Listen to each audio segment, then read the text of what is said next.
All right, how my thinking leads to eating, diet hopping. All right, I had a great conversation with a lady who was interested in coaching yesterday, and basically the conversation went something like this. She hit her goal weight, she was trying to maintain, but then when her scale weight kept creeping up and she just couldn't accept the fact 1900 calories was her maintenance level, she started seeking out a better solution.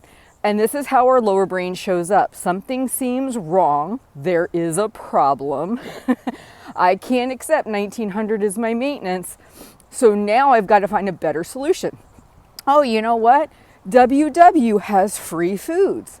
How about we do that? You know what? We go ahead and we jump to that program. I asked her, how long do you normally stay with that? She said mostly 2 weeks. Then she goes back to calorie counting. And what it is your lower brain is excited about the change until it's not excited about the change. AKA, yes, the free foods are wonderful until you go out to a restaurant and you realize the appetizer you're super excited about eating, calorie-wise, might only be 500, but when it comes to points, oh my God, it's 40 points? This is ridiculous. I can't do this. Let's find something else. Then she hears a podcast on doing intuitive eating. Well, I've spent all this time losing weight. I should be able to intuitively eat just like a normal person. So now we're on intuitive eating, and the entire time all this is happening, her weight is creeping up. Your lower brain is constantly perceiving problems. Your weight is not okay, whatever the problem is with the weight. It then wants to fix the problem, and it starts to go through all the different things it knows could quote unquote fix the problem, aka another diet. And then it convinces you why this is better than what you're currently doing until it isn't, right? And she said when she was intuitive eating, her weight just kept climbing up as well. So then it's like, well, this is not okay. This is not acceptable. We now need to find something else. And what ends up happening, one of my favorite quotes from Karate Kid, from Mr. Miyagi, if you walk on left side of road, good. Right side of road, good. Middle of road, squish like grape. AKA, and just jumping around from thing to thing, not committing to left or right, and impulsively changing plans all the time based on what feels good to you in the moment and or the lower brain convinces you is not serving you. So think of impulsive eating and impulsive program hopping in the same bucket.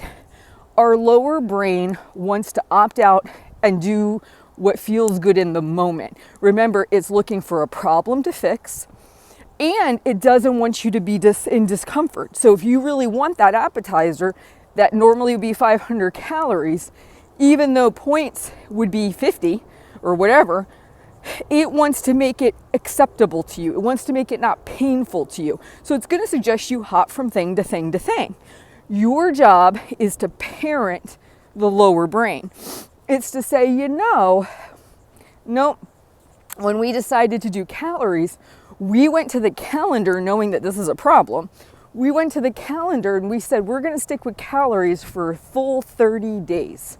We're not going to give permission to change programs until that 30 days is over. I did switch what I was doing in my time. I switch modalities of tracking all the time. But I don't do it impulsively because my lower brain chats at me. I kind of actually do it more intentionally. I plan a day, I change it out, or I have a couple I toggle between, but I don't give it a whole lot of importance because I know pretty much I eat the same foods at this point pretty routinely. So the reason I share this with you is, one, you have to be aware of what's driving this program hopping that you're doing. Two, it's extremely detrimental because you're not sticking with anything long enough. You're not getting the data you need from it. Your lower brain is excited about a new program because it thinks it's going to fix the problem.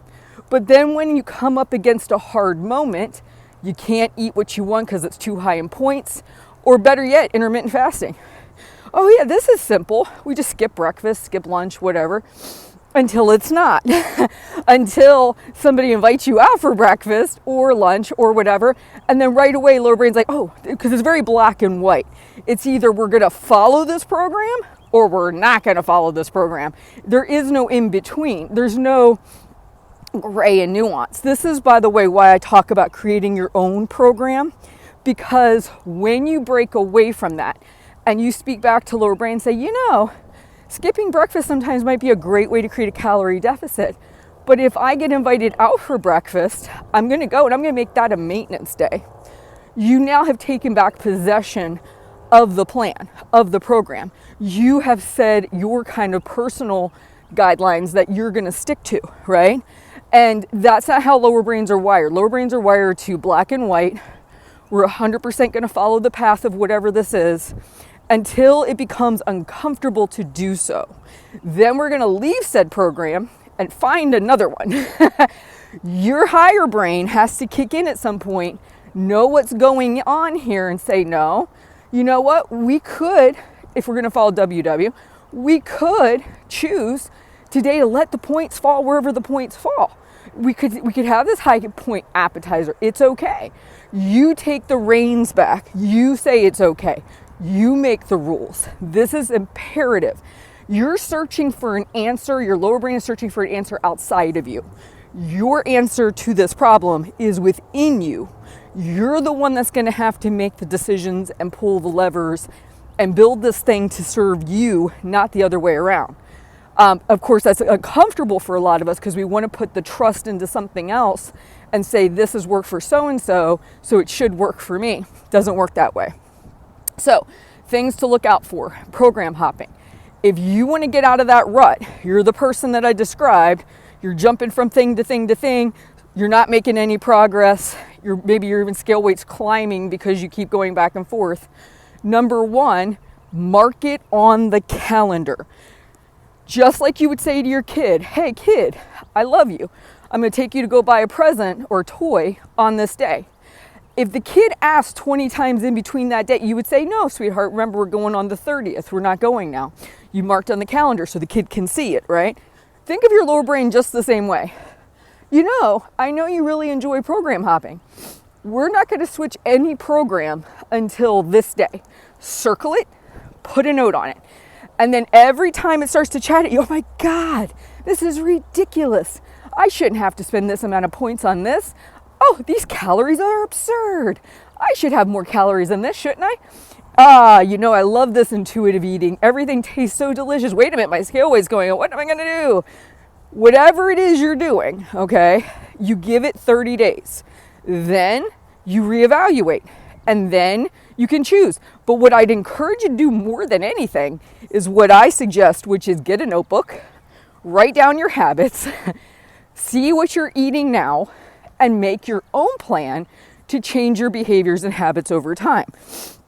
That's a totally different direction, and you'll get lower brain chatter because you're quote unquote not making progress at the rate you think you should based on past dieting experiences, but it will also make the rules a lot more flexible for you to where you're able to be more sustainable with it.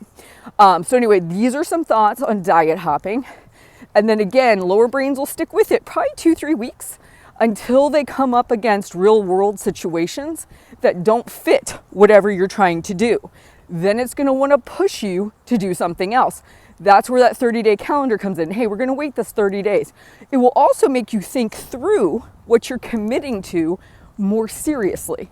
Like, you're not going to do a 30-day juice cleanse if deep down inside you know every time you've done one you've only lasted 10 days. You'll be like, 30 days is a long time to commit to that. I don't think I'm going to do that. So really think through what you're committing to for 30 days. Pick the easiest thing to start with, but don't let your lower brain's impulsivity cause you to flip-flop, flip-flop, flip-flop. It can be very destructive and it can really wear you out. It's not a good road to travel down. I hope this video helps, and I'll talk to you soon.